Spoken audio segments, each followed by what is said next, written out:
그래도 웃어요. 사랑하는 서지역 식구들 안녕하세요. 2025년 2월 9일 믿음의 기초를 든든히 세우는 서지역 소식지입니다. 이번 주일 원세현 목사님의 설교 모두 은혜 받으셨죠?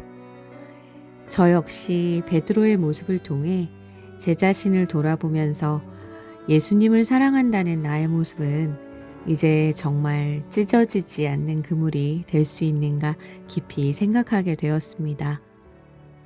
그럼 잠시 설교 말씀을 기억해 볼까요?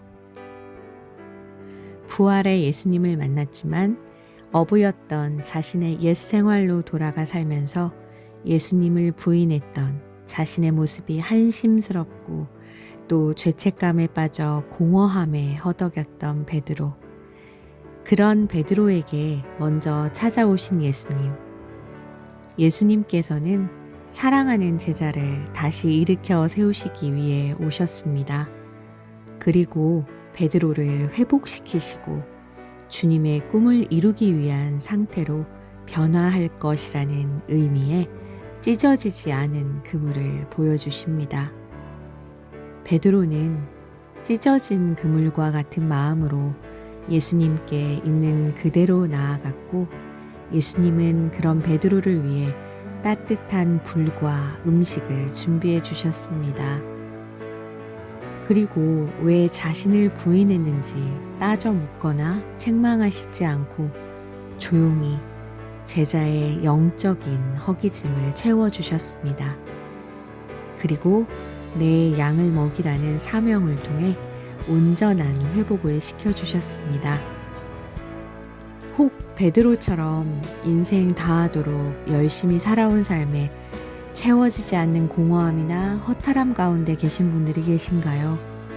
그러면서도 사람들 앞에서 괜찮은 척, 행복한 척, 즐거운 척, 잘 살고 있는 척 하시는 분들이 계시다면 나를 대신하여 십자가에 죽으시고 부활하신 예수님 앞으로 가지고 나아오시기 바랍니다. 그리고 주님이 준비해 두신 회복의 은혜가 우리 모두에게 있기를 기도합니다. 이번 주 성경 암송 구절입니다. 예수께서 이르시되 내가 곧 길이요 진리요 생명이니 나로 말미암지 않고는 아버지께로 올 자가 없느니라. 요한복음 14장 6절 말씀. 아멘. 이번 주 소식지에는 지난 서지역 헌신 예배 때 찍힌 많은 사진들과 함께 서지역 분들의 짤막한 소감들로 채워졌습니다. 많은 분들의 공통적인 말씀은 감사와 은혜가 넘치는 시간이었다는 겁니다. 그리고 모든 분들의 글에서 느껴지는 한 가지는요. 바로 서지역에 대한 애정, 또 서지역 식구들에 대한 사랑인데요. 정말이지 칭찬과 격려가 넘쳐나는 서지역인 것 같습니다. 그리고 사진 좀 보면 모든 분들의 얼굴에 미소가 넘쳐 흐르고 있어요. 너무 보기 좋습니다. 아무쪼록 헌신 예배 때 받은 은혜 잊지 않고 2025년 한 해 동안 쭉 이 세상에 나 하나밖에 없는 것처럼 나를 사랑하시는 하나님을 열렬히 사랑하는 우리 서지역 되기를 기도합니다. 지난 2월 3일부터 샘터 대신방이 시작되었죠. 지난주까지 벌써 8개의 샘터가 은혜 가운데 대신방을 마쳤습니다. 대신방을 받은 샘터들로부터 들려오는 이야기를 들어보면 너무나 큰 은혜를 받았고 또 그 시간들이 정말 좋았다. 하나같이 다 이렇게 말씀하시더라고요. 저희 샘터는 이번 주에 대신방을 받는데 그래서일까요? 얼마나 크신 은혜를 부어주실지 매우 기대가 됩니다. 이 대신방을 위한 기도문을 임규동 집사님께서 특별히 보내주셨어요. 좋으신 아버지 하나님, 귀한 시간을 허락하시고 이렇게 대신방 기간 동안을 맞이하여 주께 예배하게 하시니 감사합니다. 주를 찬양하며 주께 헌신하는 복된 가정들을 신방할 때에 큰 은혜 주시고 주의 이름으로 문안할 때에 도우시는 역사가 있게 하여 주옵소서. 대신방 기간 동안 목사님과 성도들이 각 가정마다 방문하여 각 가정의 기도 제목을 나누며 말씀을 선포하고 축복을 선포할 때 성령님 임재하여 주시고 강한 성령의 역사가 일어나게 하옵소서. 아멘. 앞으로 남은 대신방 기간 동안 함께 도구하며 기도하기 원합니다. 참! 신방 선물도 있다고 하니 은혜도 받고 선물도 받고 너무 좋네요. 우리 모두 대신방에 참석하기로 해요. 소식 알려드립니다. 먼저 작년 12월 말에 샘터장이신 나정수 집사님께서 뺑소니 교통사고를 당하셨더랬어요. 다행히 수술은 하지 않으셨지만 사고 이후 손발 떨림 같은 교통사고 후유증으로 힘들어하고 계신다고 합니다. 집사님께서는 평소 복음을 전하시는 데 있어서 뜨거운 열정으로 솔선수범하시는 걸로 제가 알고 있는데요. 빨리 회복하셔서 다시 힘차게 주님 주신 사명 감당하시기를 원합니다. 부디 집사님의 마음이 하나님께서 주시는 예수 그리스도의 평강으로 자유하게 하시고 손발 떨림 증상도 깨끗하게 사라지기를 우리 식구들 함께 기도해 주시면 좋겠습니다. 다음은 샘터장으로 섬기고 있는 김지현 집사님의 소식인데요.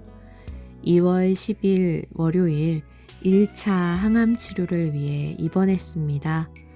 남편 되시는 김정옥 집사님께서 방사성 요오드 치료약을 투여하는데 완전히 치료하시고 회복하게 하실 하나님을 기대하며 함께 기도해 주세요 라며 10가지의 구체적인 기도 제목을 샘터장 단톡방에 올려주셨더라고요.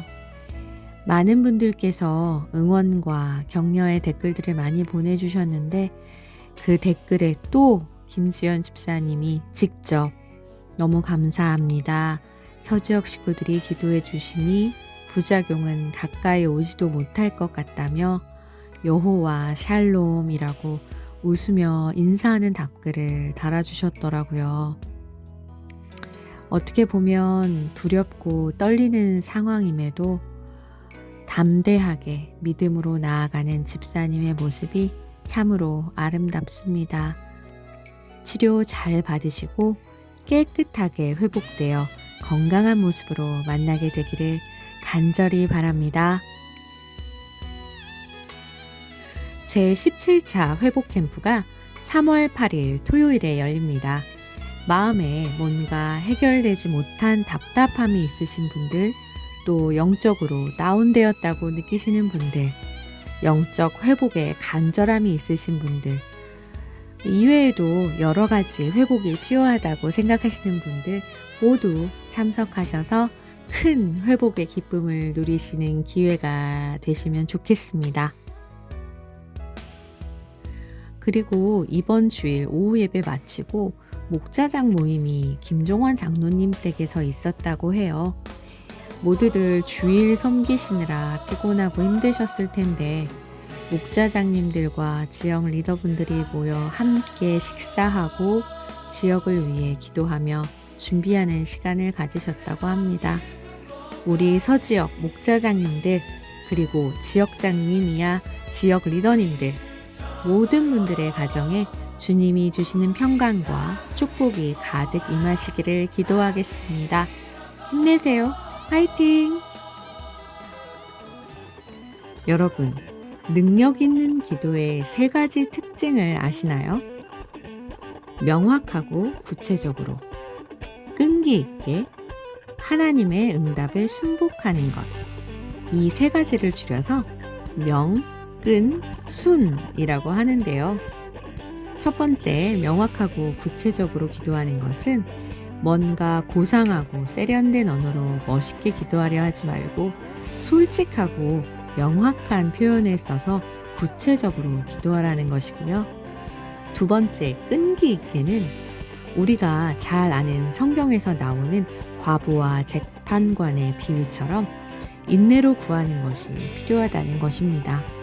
문을 두드리고 나서 바로 그 자리를 떠나는 사람이 없듯 기도의 참된 비밀을 아는 사람은 또한 끈질긴 인내의 의미에 대해 잘 알겠죠? 세 번째, 하나님의 응답에 순복하는 것. 이것이 마지막 중요한 열쇠인데요. 끈기 있는 기도의 이 끈기가 아집이나 완고함으로 변질되어서는 결코 안 됩니다. 하나님의 응답이 어떤 방법으로 오든지, 하나님께서 언제 응답하시든지 순복하는 태도가 필요합니다. 우리의 눈에는 우리에게 가장 필요한 것처럼 보이는 것들이 오히려 우리의 영적 행보를 가로막는 걸림돌이 될 수도 있기 때문이죠. 우리가 그런 기도를 드릴 경우 하나님께서는 아마도 친절하신 사랑으로 우리의 요청을 거부하실 것입니다. 왜냐하면 하나님은 언제나 우리에게 가장 좋은 것을 주시는 분이기 때문이죠. 그래서 우리가 그런 것들을 구할 때에는 주기를 거부하십니다. 그러므로 능력 있는 기도를 드릴 때 우리는 하나님의 뜻에 순복해야만 합니다. 구하는 이마다 받을 것이요, 찾는 이는 찾아낼 것이요, 두드리는 이에게는 열릴 것이니라. 너는 내게 부르짖으라. 내가 내게 응답하겠고 내가 알지 못하는 크고 은밀한 일을 내게 보이리라. 아멘. 기도하지 않는 사람은 하나님이 돕고 싶어도 도우실 수가 없다고 하죠. 우리 모두 명, 끈, 순, 이 세 가지 기억하시고 능력 있는 기도로 하나님의 크고 놀라우신 은혜의 역사를 경험하는 서지역 식구들이 되시기를 소망합니다. 그럼 이번 한 주간도 주님이 주시는 새 힘을 얻어 승리하시기를 바라며 2월 9일 서지역 소식지 브리핑을 마치겠습니다. 그래도 웃어요.